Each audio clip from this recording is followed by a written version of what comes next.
You're scrolling through your phone, not really expecting much. It's just another day, another round of familiar names popping up on your feed.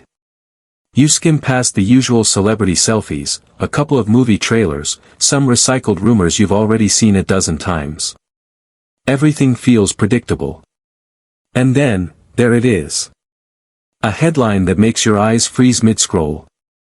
A headline you read once, then again, just to make sure you're not imagining it. Johnny Depp. Amber Heard. Together in the same sentence again. And right beside those names, the words, stunning reveal. For a moment, you almost think it's clickbait. Haven't we been here before? Haven't their names been tied together in enough headlines to last a lifetime? You'd think so. But there's something about this one. It's not loud or sensational in the way most gossip headlines are. It's intriguing. Almost careful. And that makes you want to know more. If you've followed even a fraction of their story, you already know it's been one of the most intense public sagas Hollywood has seen in years. Love, scandal, courtrooms, testimonies, every detail magnified and broadcast to millions. Their relationship, once romantic, became a storm that the entire world seemed to have front row seats to. And after everything, after the trials, the interviews, the endless media cycles, you'd think that both Johnny and Amber would want nothing more than to walk away from it all. And for a while, it seemed like they did. Johnny turned his focus to music, to painting, to projects that allowed him to disappear from the chaos of the entertainment industry. He appeared selective with his appearances, choosing art galleries over red carpets, music tours over movie promotions. Meanwhile, Amber relocated overseas. She was seen less and less, and when she was, it was in quiet settings, out for walks with her daughter, shopping in local markets. It looked like they were both living separate, private lives. But then came Paris. The city of light, of romance, of art, and apparently, the place where the past would quietly circle back into the present. Johnny was there for an art exhibition, one that wasn't just a professional move but a deeply personal showcase. The space was filled with his work, portraits, abstract pieces, splashes of color against dark backgrounds. The kind of art you don't just look at, you feel. People who attended said there was a certain energy in the air. Not uncomfortable, but charged. Like everyone could sense there was more to the night than what was on the surface. And then came the moment everyone's been talking about. In the center of the room, positioned so it caught the light just right, was a large, striking portrait. The face on the canvas was intense, sharp cheekbones, eyes that seemed to follow you no matter where you stood, lips set in an expression you couldn't quite read. There was strength in that face, but also something softer, almost fragile. And it didn't take long before the murmurs started. People leaned toward each other, whispering. Some pulled out their phones, pretending to check messages while they discreetly took photos. Because the resemblance, it was there. It was impossible to ignore. The woman on that canvas looked an awful lot like Amber Heard. Some swore it was her. They pointed to the details, the shape of the jaw, the curve of the lips, even the faint suggestion of a familiar hairstyle. Others weren't so sure. Maybe it was just inspired by her. Maybe it was a composite of features from different people. After all, artists pull from many sources. But the more you looked, the harder it was to shake the thought. And in the age of social media, a thought doesn't stay private for long. Within hours, pictures of the painting were online. People posted side-by-sides of the portrait and old photos of Amber. TikTok users zoomed in on brushstrokes, debating whether certain highlights in the hair were intentional. Twitter threads popped up, each with its own theory, some claiming it was a message of reconciliation, others convinced it was a symbolic farewell. Then, later in the evening, Johnny made it even harder to dismiss the speculation. He stepped forward to address the guests. No grand introduction, no flashy statement. Just him, speaking in that calm, deliberate way he has when he's letting you in on something. He didn't name anyone. Not once. But the words, they carried weight. He spoke about art being a way to reclaim moments. About transforming pain into beauty. About how the world often reduces people to the single most dramatic moment of their lives, ignoring all the other parts that make them whole. We are all more than the worst thing we've ever been through, he said. We are also the quiet moments. The laughter no one hears. The thoughts we never say out loud. And in that room, you could feel it, people connecting the dots. He didn't have to say, Amber. The connection was in the air. Now, Johnny has always been someone who speaks in layers. He doesn't hand you the answer directly, he lets you sit with it, turn it over in your mind, and decide for yourself what it means. It's like he invites you into the space between the obvious and the hidden, the spoken and the unsaid. Whether he's standing in front of a camera, playing guitar on a dimly lit stage, or leaning over a canvas with a brush in hand, there's always something beneath the surface in his work. That's part of his magic. He doesn't just create, he plants seeds in your mind, the kind that keep growing long after you've walked away. And that's exactly why this particular reveal is so hard to define. You can't put it neatly in a box. You can't say with certainty, this is what he meant. Because the truth is, it could mean 100 different things, and maybe all of them at once. Was this a gesture of closure? Possibly. After years of a relationship that spiraled into one of the most public and painful chapters of both their lives, maybe this was his way of quietly closing the door. No press statement. No direct acknowledgement. Just a painting, something beautiful that contains whatever it contains, without the noise of explanations. Art can be like that. It doesn't need to spell things out, it simply exists. And maybe, in his own way, Johnny was saying, this is where I leave it. This is how I choose to remember it. Or perhaps it was an artistic olive branch. Not an apology, not a reconciliation, but a recognition of the humanity in someone he once loved. A reminder, both to himself and to the world, that no matter how bitter things became, there was once something real there. That even when a story ends in fire, it doesn't erase the moments of light that came before. It's possible he wanted to give that version of the story its own space. A space untouched by legal documents, court testimonies, or public opinion. But it could also be something subtler, something more personal, a quiet acknowledgement of the past without reopening old wounds. That's a delicate balance to strike. To look back without inviting the old pain to come rushing in. To nod to what was without letting it pull you back into the storm. If that's what this was, then it's not just a painting, it's a statement of control. A way of saying, I can hold this memory without letting it hold me. And yet, there's another possibility that's worth considering. What if it wasn't meant to be about her at all? What if the resemblance people are seeing is just that, a resemblance? Artists draw inspiration from countless places. A face can be a composite of memories, strangers, and moments that only the artist can connect. The human mind is wired to look for patterns, to find familiarity in shapes and shadows. Maybe this was nothing more than a face that happened to evoke a connection the public was primed to see. In that case, the meaning we're all chasing isn't his, it's ours.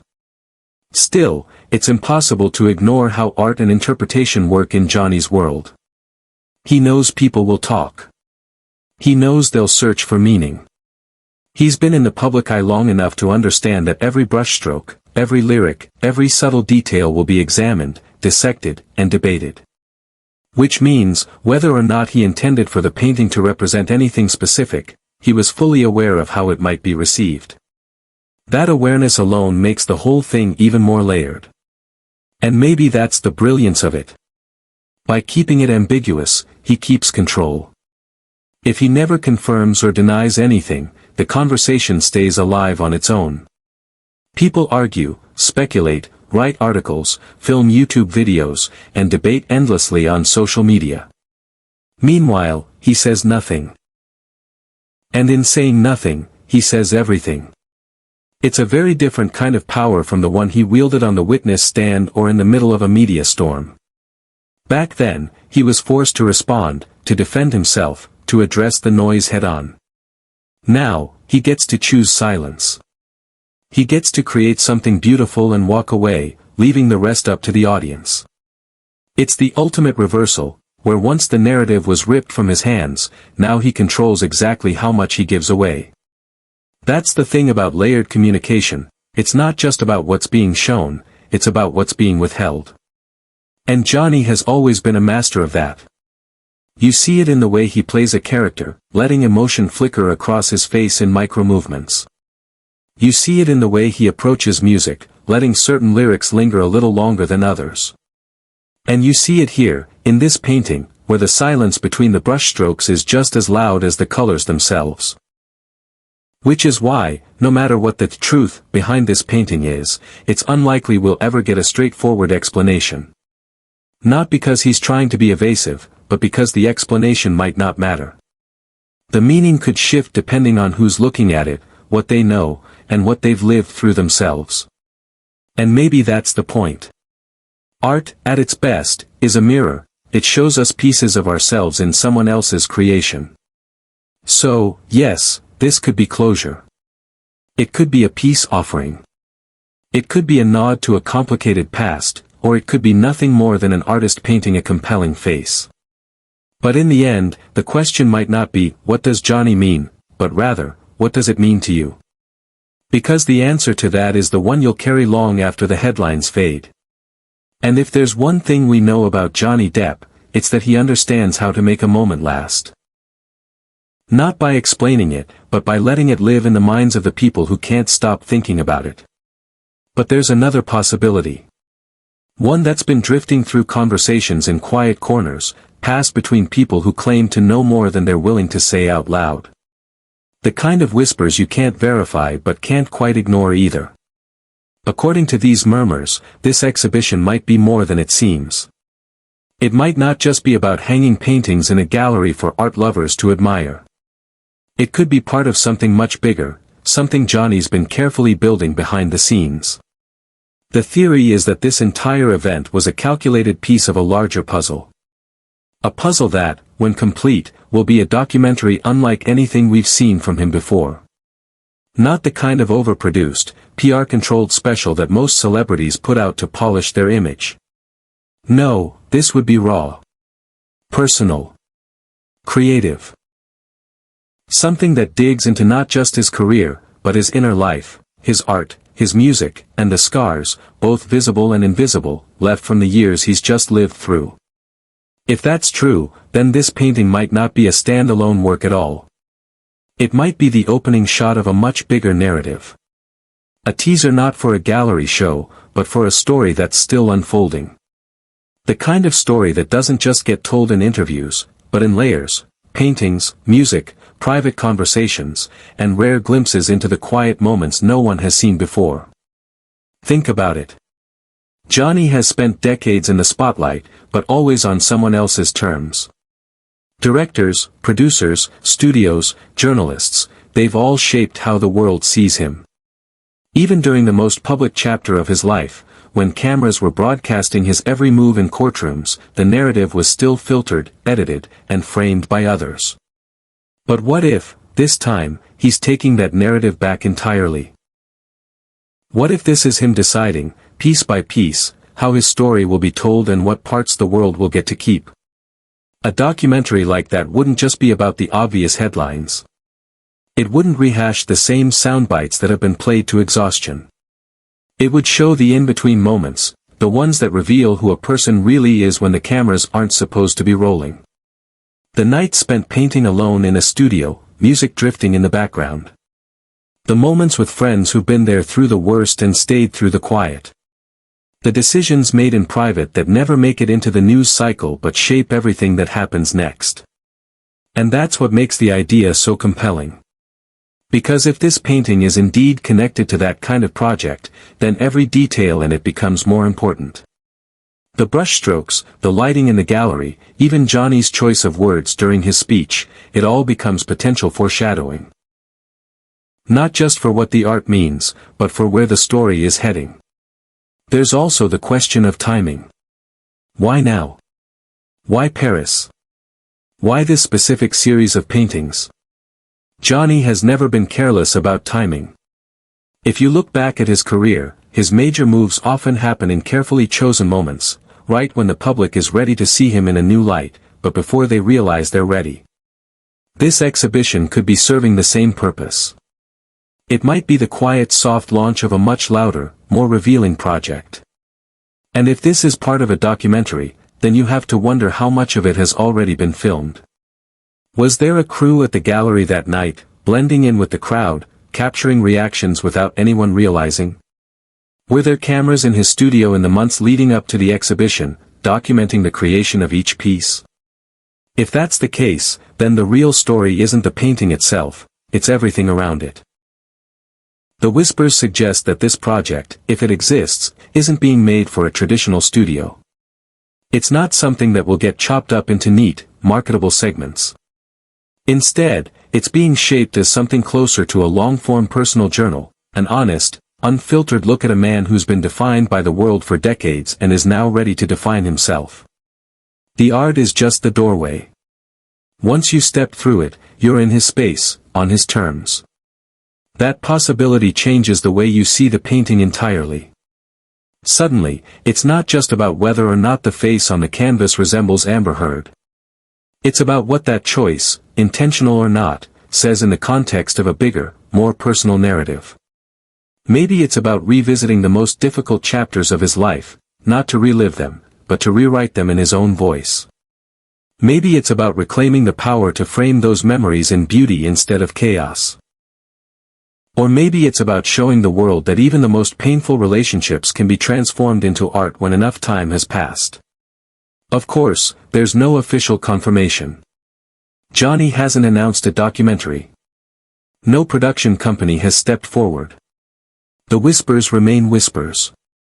But sometimes, that's where the most interesting truths hide, in the spaces where no one's speaking on the record, but everyone's looking in the same direction. If the rumors are true, then we're not just looking at a painting. We're looking at the prologue to a story that will unfold piece by piece, in colors and chords and carefully chosen words. And when the full picture finally emerges, this moment in Paris will be the one everyone points back to and says, that's where it began. Until then, all we can do is watch, listen, and wait. And if there's one thing Johnny Depp knows how to do, it's keep the world waiting, just long enough to make whatever comes next feel worth the patience. Whatever the truth is, one thing's for sure, Johnny has managed to do something rare in today's world of celebrity oversharing.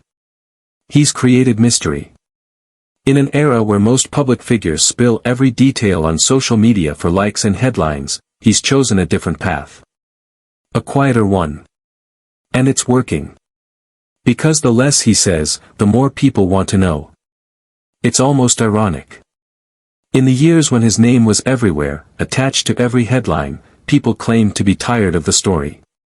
But now, by saying so little, he's made the story new again. This time, instead of shouting his truth into the noise, he's painting it, letting it hang on a wall for people to interpret. And maybe that's the point. The truth is, no one really knows what's in Johnny's mind except Johnny. He might be sending a message. He might not. The resemblance might be intentional, or it might just be our human tendency to see familiar faces in unfamiliar places. But the beauty of it, the part that's keeping people talking, is that we don't know. And maybe that's why this stunning reveal is hitting harder than some of his past statements. It's not defensive. It's not reactive. It's not trying to prove a point.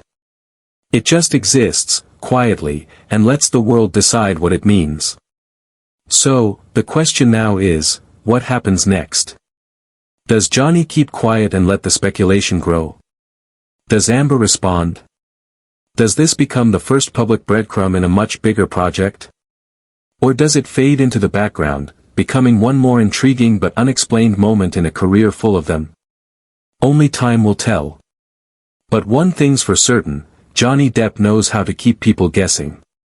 And in the world of celebrity, that might just be the most powerful reveal of all.